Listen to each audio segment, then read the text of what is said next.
ఓం అరుణాచల శివాయ నమః. ఓం అరుణాచల శివాయ నమః. ఓం అరుణాచల శివాయ నమః.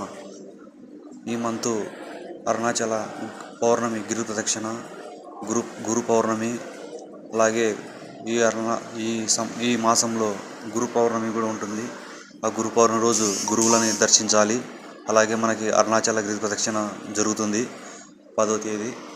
ఆ 10వ తేదీ సమయంలో ఆషాఢ మాసం పౌర్ణమి, గురు పౌర్ణమి, అరుణాచల ప్రదక్షిణ సమయం ప్రారంభించే సమయం ఎంత అంటే 10వ తేదీ 7వ నెల 2025 గురువారం ఉదయం 1:36 నుండి ముగింపు 11/7/2025 శుక్రవారం ఉదయం 2:06 వరకు ఉంటుంది. ఈ సమయంలో గిరి ప్రదక్షిణ చేసి అపారమైన శివానుగ్రహాన్ని, గురు అనుగ్రహాన్ని పొందవలసిందిగా కోరుతున్నాం. ఓం అరుణాచల శివాయ నమః. Please subscribe my channel.